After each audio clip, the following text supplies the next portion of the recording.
준비된 영혼을 하나님의 보좌 앞에 올려드립니다.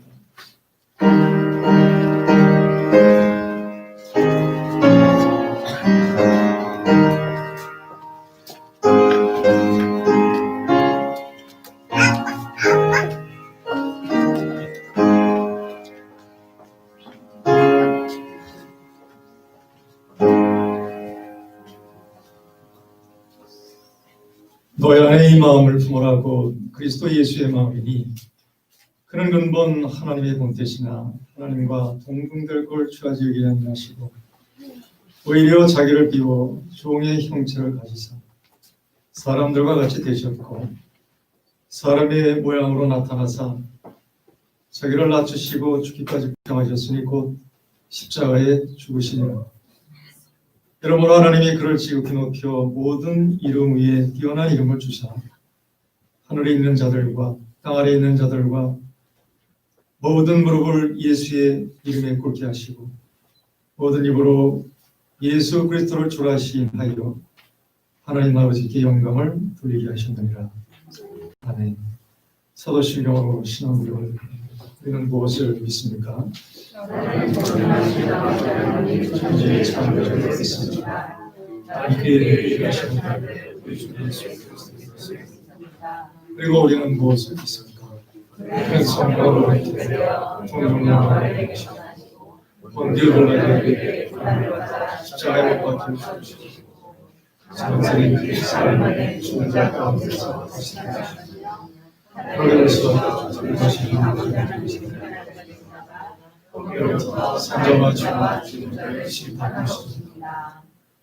그리고 또 우리는 무엇을 믿습니까? 하나님 성령을 믿으며 거룩한 공교회와 성도의 교제와 죄를 용서받는 것과 몸의 부활과 영생을 믿습니다. 창조 7번째 주일 우리 같이 시범은 공동으로 신앙고백합시다. 시작. 우리의 삶을 온전하게 주관하시는 하나님의 선하심과 자비로우심이 온 세상에 퍼집니다. 우리가 망상을 떨어지거나 심지어 서로에게 상처를 주고 있을 때 하나님은 서로 우리를 믿는 것 같습니다. 그 하나님을 어찌 사랑하실 수 있겠습니까? 하나님은 모든 생명을 가능하게 하는 빛이시며 살아있음의 기쁨을 알게 하는 능력입니다. 하나님은 우리의 생각을 떠나는 방식으로 함께하면서 만물을 온전하게 하셨습니다. 그 하나님만을 우리를 믿고 따르며 살겠습니다. 그렇습니다. 하나님의 통치를 깨닫고 올라가서 거기에 온전히 지키는 것보다 더 즐거운 우리에게 없다면서 진실을 믿습니다. 십자가와 부활을 통해서 우리를 죄와 죽음에서 건져주셨으며 세상 마지막 때 생명의 심판자로 예수 그리스도의 이름으로 기도드립니다. 하나님 불쌍히 여겨주셔서 말씀에 기름 부으실 때 그 누구도 예외 없이 성령께서 다 인도해 줄 줄 믿습니다. 특히 오늘은 17주년 하나님의 영광을 이 땅에 세우신 하나님의 계획을 잘 들여다볼 수 있도록 도와주시옵시고 이때까지 교회를 이끄시는 하나님의 신대함 앞에 우리 모두 다 진심으로 영광과 찬송을 다시 한번 올려드립니다. 앞으로 좋은 계획이 이 땅에 펼쳐질 때 일곱교를 통해서 하나님 영광 다시 한번 꼭 받아주시옵시고 이를 위해서 수고하고 애쓰는 모든 영적 귀한 하나님의 자녀들을 축복해 주시옵소서. 예수님의 이름으로 기도합니다. 아멘. 마태복음 22장 1절에서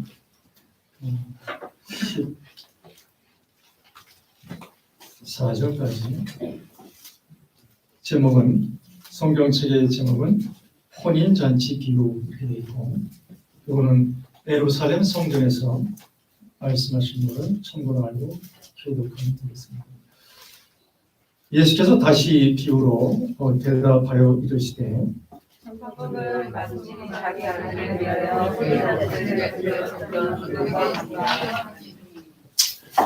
그 종들을 보내어 그 청한 사람들을 혼인잔치에 오라 하였더니 오기를 싫어하거늘 다시 다른 종들을 보내며 이르되 선한 사람들에게 이르되 내가 우산을 준비하되 나의 소가 살찐 짐승을 잡고 모든 것을 갖추었으니 혼인잔치에 오소서 하라 하였더니 그들이 돌아보지 않고 한 사람은 자기 밭으로 한 사람은 자기 사업으로 가고 그 남자들은 군대를 잡아 모욕하고 죽이니 임금이 노하여 군대를 보내어 그 살인한 자들을 진멸하고 그 동네를 불사르고 이에 군들에게 이르되 혼인잔치는 준비되었으나 선한 사람들은 합당하지 아니하니 네거리 길에 서서 사람을 만나는 대로 혼인잔치에 청하여 오라 하는데 종들이 길에 가다가 악한 자나 선한 자나 만나는 대로 모두 내려오니 혼인잔치에 손님이 가득한지라. 임금이 손님들을 보러 들어올세 거기서 예복을 입지 않은 한 사람을 보고 이르되 친구여 어찌하여 예복을 입지 않고 여기 들어왔느냐 하니 그가 말문을 못 가거든. 임금이 사원들에게 말하되 그 손발을 묶고 바깥 가운데 내어 던지라. 그러 거기서 슬피 울며 이를 갈게 되리라 하니라. 청을 받은 자는 많되 택함을 받는 자는 적으니라. 아멘. 맨 마지막 청함 받은 자는 많되 택함 받은 자는 적으리라. 여기에 여러분이 마음이 밑줄 한번 끄시고 말씀을 잘 따라가면 유익할 겁니다. 청함을 받았다는 말은 우리는 이미 구원이 확보됐기 때문에 주저함이 없어요.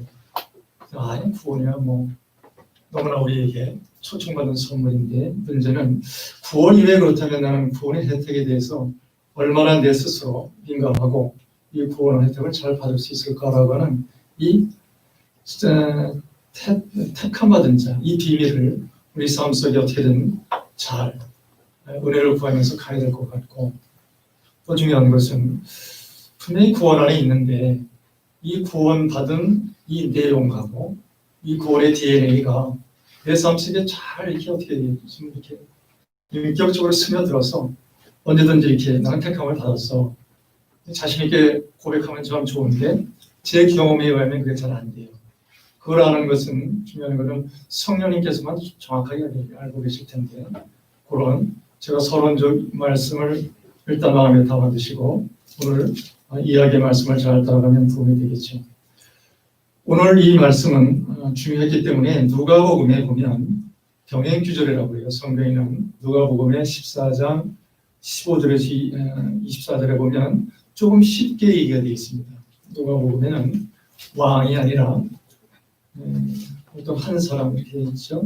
자, 따라 한번 저거 읽어보시면 되죠. 이런 걸 병행규절이라는데 함께 먹는 사람 중에 하나가 이 말을 듣고 이르되 무릇 하나님의 아래에서 떡을 먹는 자는 그때보다 하니 이르시되 어떤 사람이 큰 잔치를 베풀고 사람을 청하였더니 잔치할 시각에 그 청하였던 자들에게 조언을 보내어 이르되 오소서 모든 것이 준비되었다 하니 한 사람은 이르되 나는 가치를 샀으니 아무래도 받아보아야 하겠으니 청컨대 나를 향하여 하고 또 한 사람은 이르되 나는 소 5뼈를 샀으니 시험하러 가니 청컨대 나를 향하여 또 한 사람은 이르되 나는 장가를 들었으니 그러므로 가지 못하겠다 하느니라. 종들이 돌아 주인에게 그대로 보하니 이에 집주인이 보하여 그 종에게 이르되 빨리 시내의 거리와 골목으로 나가서 가난한 자들과 몸 불편한 자들과 맹인이 들은 자 젊은 자들을 데려오라 하니라. 종이 이르되 주인이여 명할 것이라고 하시되 아이고 자기가 있나이다. 주인이 종에게 이르되 그와 사람을 통해 가운데 나가서 사람을 강권하여 데려다가 내 집을 채우라. 내가 너희에게 말하노니 전에 청하였던 그 사람들은 하나도 내 잔치를 맛보지 못하리라 하였다. 초청의 이제 주체가 좀 다르죠. 오늘 본문에는 왕이 했고 누가복음에는 재정적으로 좀 넉넉한 사람이 있는 거예요. 왕은 아니고. 근데 궁극적으로 결론은 똑같아요. 그래서 뭐가 똑같으냐면 하나님 나라의 비밀을 이렇게 우리에게 비유로 설명하는데 마태복음에서는 아까 있으면 청함을 받은 사람은 많은데 택함을 받은 사람은 적다 이렇게 돼 있고 누가복음에는 천국의 좋은 축복을 어떻게 될까 좀 무감각하다고 하나 그 혜택을 못 누렸다 이런 식으로 끝나요. 결론은 뭐냐면 이 천국에 대하여 예수님이 이렇게 쭉 풀어쓴 것을 우리가 이제 우리 실생활과 그리고 예수님이 말씀했을 그 당시의 사람들을 따라가다 보면 우리에게 어떠한 성령님의 간섭이 있을 겁니다. 22장, 오늘 마태복음으로 가게 되면 22장 2절에 보면 혼인잔치를 누가 베풀었냐면 임금이 베풀었는데 3절에 보게 되면 이제 베푼 사람들이 반응이 나와요. 이제 싫었답니다. 그러니까 다 4절에 보면 다시 보내야 돼요. 왕이 생각하기를 이 사람들이 오해했거나 메시지의 뜻을 분명히 전달하지 못한 것 같아서 딱 3절, 4절에 보면 혼인잔치라고 좀 못 박아요. 혼인잔치로 봐라 그랬더니 희한하게 5절에 보면 어떻게 되죠? 여기 한 사람은 뭐죠? 여기 밭으로 가고 또 한 사람은 사업하러 가고 누가 보기엔 더 쉽게 써놨어요. 장가 들었으니까 이유가 되겠죠. 장가. 그리고 밭을 샀으면 또 가야지. 그런데 예수님이 대충 여러분 감 잡으셨죠. 예수님이 이것보다 더 중요한 뭐가 있으니 예수님의 제자가 되는 길에 대해서는 6절을 또 읽어야겠구나. 이게 가게 됐으면 놔뒀어야 되는데 6절을 보게 되면 죽였다는 표현이 나와요. 그 남은 자들을 죽이고 7절에 보면 동네를 불살하고 굉장히 분위기가 살벌하잖아요. 성경에서 쓰기가 어려울 정도의 이런 분위기로 나가는 거예요. 이 당시에 예수님과 대척점인 사람들이 있었어요. 예수님이 이 땅에 오셔서 예수님은 딱 주제가 분명해요. 하나님 나라 이 주제를 가지고 사셨는데 이것을 가지고 하여튼 숨기고 병든자도 만나주고 세리와 청년도 친구처럼 같이 어울려 사셨는데 예수님이 오늘 예루살렘 성전에서 딱 있을 때 부딪히는 자가 누구냐면 처음부터 그랬지만 그 당시에 바리새인 사두개인이라고 그러죠. 성전에서 자기 기득권자 바리새인 그 다음에 또 서기관 우리 식으로 얘기하면 그 당시 엘리트들이 굉장히 대척점이 있어요. 왜 그럴까 보면 자기 기득권에 대하여 예수님이 나는 뭐라고 했던 것 같아요. 그래서 나중에 여러분 성경의 결과를 알듯이 이분들이 선동하고 결탁해서 종교의 이름으로 예수가 불편하다 해서 어떻게 했죠? 그 당시에 율법으로 자기들 자신이 없으니까 정치의 이름으로 결탁해서 예수를 처단하다. 바로 오늘 이게 단서가 돼서 이게 확대가 돼서 나중에 예수님은 어떻게 되냐면 십자가로 가셔야 되는데 오늘 이 사람들이 굉장히 험악하게 6절에 보면 종을 잡아 죽일 정도까지 너무 심하잖아요. 그리고 또 한 번 군대를 보내서 불사르고 이렇게 해서 원래 하나님이 의도했고 예수님이 이 땅에서 펼치고자 했던 꿈이 아주 박살이 나는 거예요. 누구에 의해서? 성경에서 당시에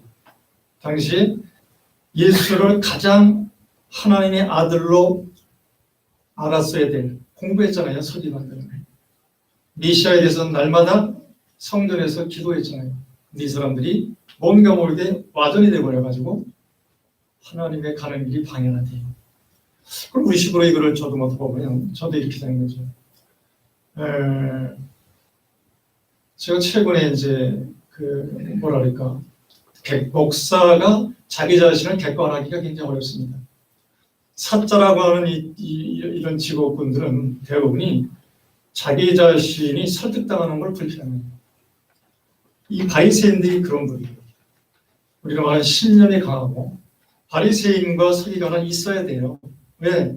그래야 사회 질서가 유지가 되고 이런 사람들이 있어야 사회가 어떻게 돼요? 흘러가잖아요. 근데 이 사람들이 가진 장점이 많으나 뭐가 되면 근본적으로 예수님이 지향하는 그런 내용과 관점은 자기가 포착이 안 돼요. 그러니까 어떻게 돼요? 자기 틀로 이제 잡는 거예요. 우리 시골이면 꼰대예요, 꼰대. 20대와 30대의 대화는 저는 아무리 내가 마음을 열어도 불가능한 것 같아요. 요즘은 아들과 대화를 해도 34인가 5인데도 불구하고 그렇게 얘기를 하다가 보면 어머나 맞는 얘기는 한데 마음의 전달이 됐다 안 됐다는 걸 느껴요. 그건 어쩔 수 없어요. 인정하고 하는 건데 슬프다가 아니라 그렇다 이거죠. 근데 더 중요한 거는 이것이 정말 쌓이다가 자기가 나이가 들면 이게 좀 어떻게 되죠?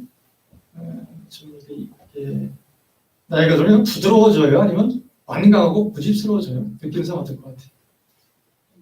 저는 고집이 좀 많다. 쟤도 봐도 어르신들을 봐도 고집이 있다는 얘기를 많이 해요. 그게 왜 그러냐면 그것이 자기 삶을 지탱하는 이때까지 내 삶을 구성했던 내용들의 집합체니까 이걸 변경하기는 힘들 뿐만이 아니라 또 하나 그것을 내가 확대 재생산할 수 있을 만큼 공급받는 채널이 불가능합니다.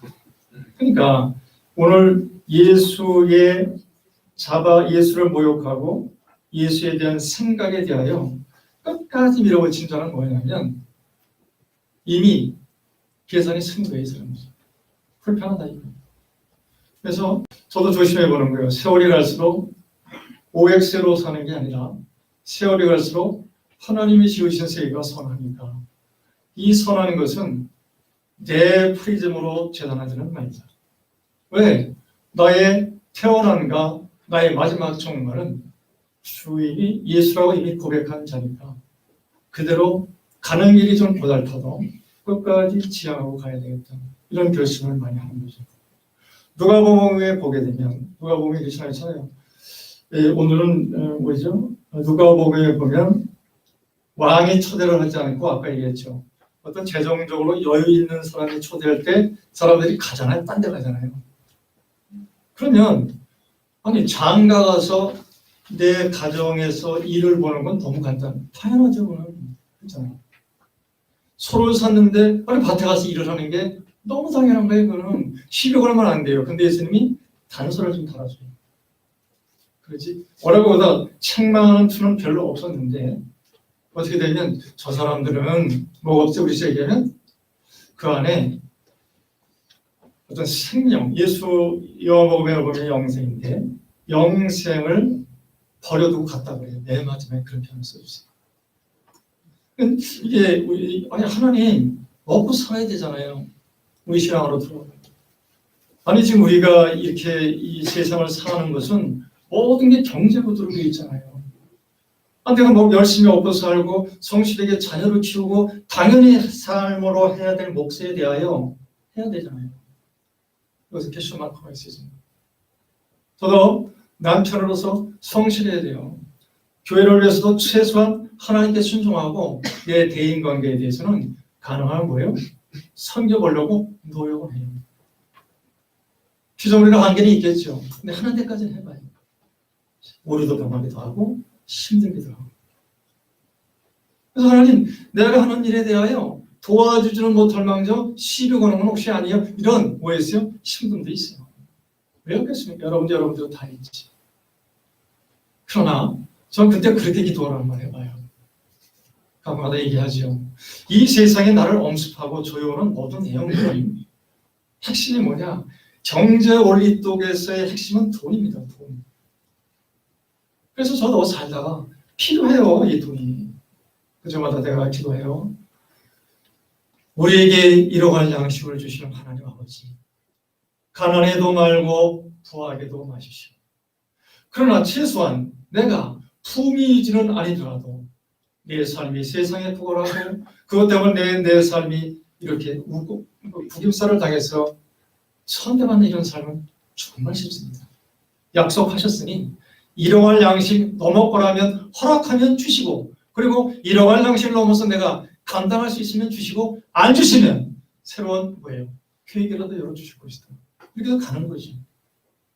방법이 없는 거예요. 이게. 누군들 이 세상에서 아침 일찍 일어나서 이 교회 이 도로가요. 요 도로가 아침 시간에는 좌회전이 잘 안 돼요. 나가는 차도 많고 들어오는 차도 많고 다 어디 가는 거예요? 먹고 사는 짐이죠. 집중해야 되고 열심을 해야 돼요. 그렇게 열심히 했는데도 뭐예요? 마음속에 불만이 있잖아요. 저는 지금은 먹고 사는 거에 대해서 얘기합니다. 당연히 들밭으로 나가야 되는 우리 형편을 하나님이 아시는데 최선을 다하나 그러나 조심해야 될 것은 그게 다가 아니라는 거예요. 자꾸만. 왜? 그것을 그렇게 닫게 하면 무엇이 되냐면 너희들 예수를 통하여 신앙 고백이 있으면 확실히 하고 넘어가자. 뭐냐? 영생은 어디 갔냐 이거죠. 영생은 어디 갔냐. 그 영생을 가지고 밭으로 가고 영생이 확보되고 생명을 갖고 구원의 다짐을 갖고 뭐요?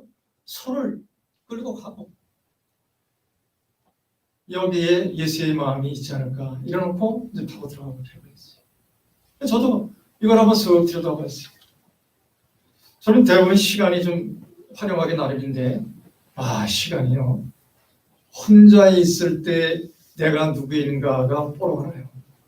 팬데믹 되고 나서는 말도 못해요. 혼자도 아니고 이게 몇 달 동안 자기 혼자 내가 실업자는 아니에요. 자기 혼자 싸움에서 이긴다? 여러분 혼자 있다고 가로수 하겠어. 실업자가 가로수 한다니까. 엄청 힘들어요. 이게 장난이 아닙니다. 그때 이게 스트레스도 아닌 것 같고 혼란스러울 때를 내가 몇 번 겪는데 그래서 오늘 그런 생각 해보는 거죠. 하나님 나의 일상은 나의 밭을 가는 것은 뭐냐면 그냥 주어진 목사로서의 최소한의 예의라고 그럴까? 그건 있어야 될 거 아니에요. 성경도 제 시간에 한번 읽어보고 기도 좀 해보고 그럴 때 이제 고백하는 수가 있어요. 여러분에게 한번 같이 한번 하든 안 하든 여러분이 도전을 한번 해보십시오. 어떻게 하느냐? 뻔한 것 같지만 이게 잘 안 돼요. 일전에 아침에 일어나서 이불을 갤 때 잘하다가 이게 또 이제 먹듯이 내 삶에 내 영혼을 도둑맞지 않기 위해서 삶의 우선순위를 두기 위해서 여러분 형편에 맞게 여러분 사정에 맞게 그래 내가 어디를 가도 하나님이 최고라고는 여러분의 뭐예요? 스케줄을 점검해 보실 필요가 있어요. 이게 없으면 휙하고 넘어가는 거니까. 이미 집 밖에 나오면 내 몸이 아니고 내가 아니에요. 안 그래요? 난 그럴 것 같은데. 너무 나를 습득한 게 많잖아요. 문을 열고 나오자마자 미혼 우리 새끼부터 그리고 뭐요? 왜 이렇게 또 눈에 가시는 거 하나? 왜? 세상이 경쟁이기 때문에 내 마음에 가시가 많으면 뭐가 돼요? 귀찮은 거잖아요. 짜증나잖아요. 여기 한번 넘어가다가 한 달이 되고 두 달이 되면 이게 뭐지? 이게 뭐지? 이러다가 17년 된 것 같아요. 이러다가 어느 순간에 큰 거를 잡아서 뭐 하려지 말고 근본적으로 내 인생의 주제 하나만 잘 정하자. 요즘에 그런 쪽으로 하는 많습니다. 이거 하나 잘 흔들고 떠나자. 이게 뭐냐? 저는 앞으로 남은 과제가 예수는 하나님이잖아요. 난 이거를 찾아가는 게 즐겁기도 하지만 어떤 때는 외롭기도 하고 어떤 때는 두렵기도 하고 왜 이 성경에 이 목숨을 걸고 찾아간 모든 사람들의 그 글을 보게 되면 예수가 하나님이다. 이 생각을 하면 가슴이 멍하고 나도 그 길을 가야 되는 거야. 머지않아 곧 가야 돼요. 이틀 전인가 우리 김수경 집사님하고 식사했었죠. 근데 간증을 부탁하려다 할게요. 성전 청소를 마치고 식사를 가는데 실장 간호사이기 때문에 예민한 거를 많이 봐요. 살아가신 전에 처음 죽음을 단독자로 봤답니다. 할머니신데 할머니가 마지막 운명하는 그 눈을 이렇게 쳐다보이는 제가 들어갔을 텐데 제가 구체적으로 쳐다본 모양이에요. 근데 눈을 감으시는 눈이 선했답니다. 자기가 마지막 인정의 순간에서 취할 수 있는 자세가 뭘 것 같아요? 최영 집사님 멘탈이 기도했어요. 할 게 하나도 없대요. 자기도 모르게 기도하는 거예요. 그리고 우리한테 얘기해요. 인생 참 뭐랄까 별거 없네. 맞죠? 그런 시리즈. 인생 참 별거 없네. 이거는 그 순간은 더 이상 할 얘기가 없는 게 말이죠.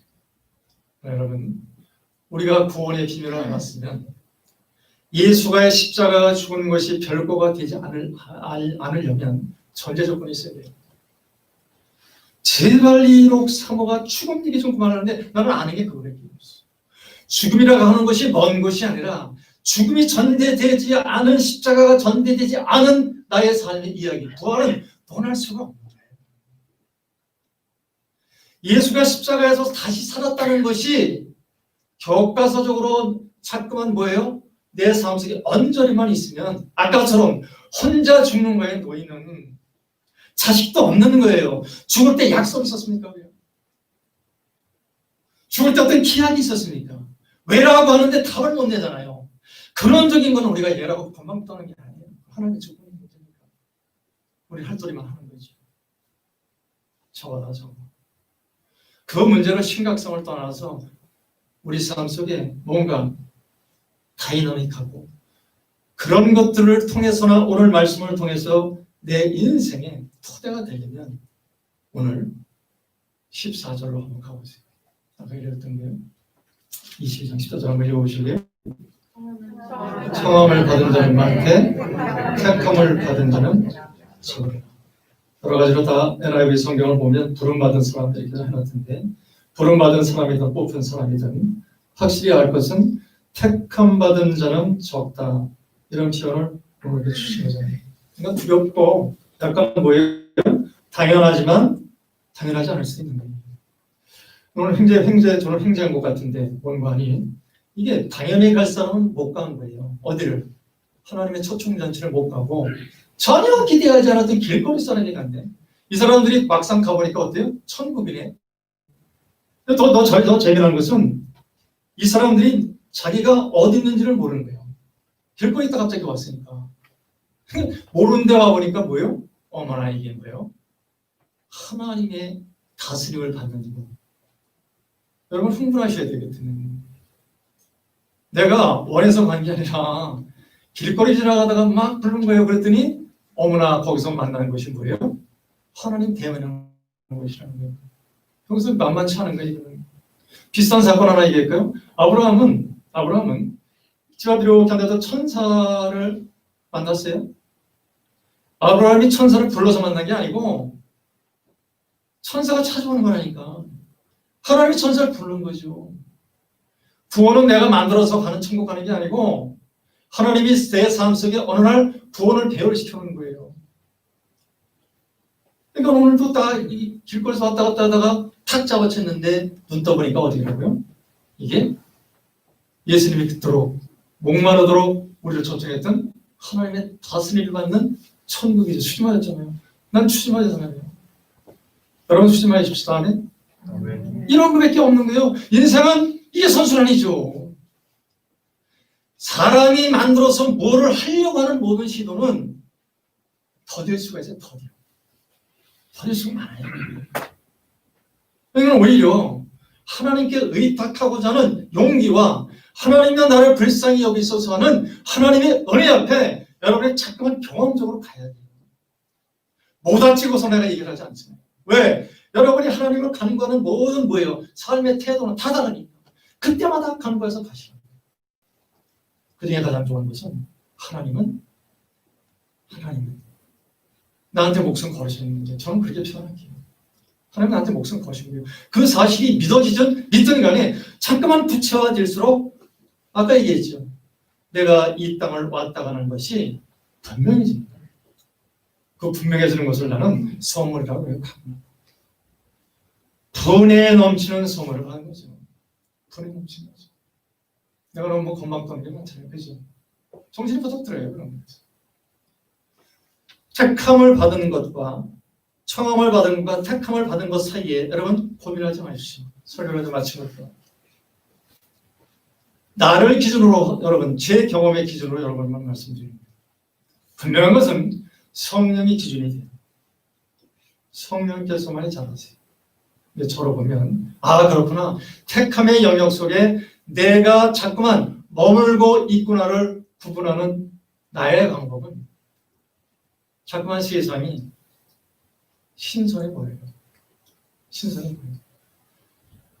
이전 것은 지나갔으나 보라 새 것이 되었다. 고린도후서 5장 10절 써있죠. 이전 것에 대하여 돌아가고 싶은 마음도 없고 이전 것에 대한 해석에 대하여 내가 두려움은 없어. 왜? 그것은 오늘의 나를 만들기 위한 하나님의 의도가 있었던 걸 고백하는 거예요. 이제는 뭐예요? 보라 나는 새 것이 되었도다. 집중할 수 있도록 하나님의 나를 이끌어 주소서. 이게 청함받은 자입니다. 그래서 바울처럼 그리스도와 함께 내가 십자가에 죽었나니 이제는 내 안에 그리스도께서 사는 것이다. 달라지는 거예요. 갈라디아서 2장 20절 그게 나가야죠. 이제 내가 산 것도 주를 위해서 살 것이다. 이게 청함받은 자에서 택함받은 자의 자리로 자리매김하는 분수를 할 수 있어요. 크게 보면 우리는 다 뭐예요? 청함받았죠. 흥분되는 자리예요. 그러나 택함받은 자로서의 삶을 지향할 수 있도록 예수님이 뭐예요? 먼저 우리를 죽으셨어요. 이거는 공개된 죽임이지만 아무한테나 공개된 죽임이 아닌 것 같아요. 왜 그러냐? 제가 예수님이 좋은 것은 가끔가다 그런 생각은 들어요. 중간에 잠을 깨잖아요. 저 잠이 한 2번 깨는데 잠을 깨다 다시 잠이 안 오면 참 불청객이 보통이 아닌데 여러분 이제 다 경험할 거예요. 이제 경험은 나이 들면 잠이 안 와. 그렇지만 그때 잠이 안 오는 게요. 야 진짜 이게 하루 이틀도 아니고 저주의 저주. 잠이 안 오면 하나님이 주신 좋은 꿈을 꿀 것 같은데 육신이 귀찮으면 정말 귀찮아요. 그때 제가 잠이 안 올 때 가장 깊이 들어가는 자리가 야 좋은 죽음이 뭘까? 그런 건 많이 없어. 좋은 죽음이 뭘까? 죽음을 넘어선다는 게 뭘까? 예수가 죽어서 넘으셔서 부활을 통해서 우리한테 사는 축복을 주셨는데 잘 죽어야 부활은 하나님이 그냥 주시면서 얘기하는 거예요. 인간으로 살면서 오리지널 하나님의 간섭을 완벽하게 내가 뭐요? 축복으로 감당할 수 있는 부활의 세계가 뭘까? 그러려면 죽어야 되는데 내가 죽을 죄가 있어야지. 그때마다 다짐을 하는 거예요. 하나님 잘 죽는다. 그래서 수경 집사가 이해할 때 가슴에 보통 미심시다는 게 아니에요. 어떻게 죽어야 되나? 사생활 얘기해서 미안해요. 이영 씨가 그래요. 당신 먼저 죽고 내가 죽을게 아니지 어떻게인가? 내가 먼저 죽고 자기 듣게 죽겠대. 그래서 바꿨어. 여보, 당신이 먼저 죽어. 잔소리 좀 덜 듣다 죽게. 근데 막상 아버지 죽음도 보고 수영 집사의 표정이 압권이었어. 또 이게 압권이었어. 워낙 요양원에서 슬픈 사연을 워낙 많이 갖고 오니까 나 보고 저거다. 죽음을 두려워하지 않은 내 마지막에 신앙 고백이 무엇이 될까? 여러분 이것이 분명하고 이것을 그리스도 앞에서 반듯하게 세워놓으시 아니하시면 이 세상의 죽음은 가진 자나 없는 자나 남자나 여자나 더 많이 살다 쉽게 사나 냉정한 것이 아니라 하나님의 축복이 되는 그런 비밀을 살아생전 확보하시길 바랍니다. 이것만 되면 오늘 뭐가 되어 있다고요? 청함을 받은 자의 자리로서 여러분 당연해질 수 있어요. 예수 믿으니까 당당해져야 되겠구나. 예수 믿으니까 뭐요? 형편이 나름대로 내 뜻대로 되겠구나. 하나님 뜻대로 되는 거예요. 하나님이 하시는 일들에서 내가 다 반감을 가지지 않을 수 있을 만한 배짱이 슬금슬금 생기면 그거의 세계를 평안하다. 평안하다. 왜 이렇게 바울이 평안하다, 위로가 있을지어다. 왜 그랬을까? 그분은 예수를 직접 보지 못했지만 확실하게 안 돼요. 예수의 죽음이 결국 뭐예요? 개인의 문제를 해결했을 뿐만 아니라 하나님의 모든 이 세상의 간섭하심을 한 방에 끝내잖아요. 그런 역사가 여러분들과 제 안에 평생 동안 머물고 지향될 수 있기를 축복을 합니다. 하나님, 오늘도 우리 예수님의 비유의 말씀을 통해서 구원 얻은 자로서의 큰 은혜에 감사를 드립니다. 우리의 이제 남은 모든 생애 수고가 하나님의 정말 기쁨이 되고, 그리고 우리가 이 땅에 밟으면서 우리의 살아야 될 이 삶의 내용이 하나님의 기쁨이 되는 그런 일에 집중할 수 있도록 도와주십시오. 많이 부족하지만 하나님이 그때마다 지혜를 주시고 능력을 주실 것을 저희가 다시 한번 간구를 드리며 존귀하신 우리 주 예수 그리스도의 이름으로 기도 올립니다. 아멘. 일어났습니다.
이제는 우리 주 예수 그리스도의 은혜와 하나님 아버지의 극진하신 사랑하심과 성령의 보호교통 인도하심이 모두 주의 마음을 품고 세상에 나가는 존귀한 영혼들, 섬기는 직장을 가진 우리 지금으로부터 영원히 안가 없기를 간절히 축원하옵나이다. 아멘.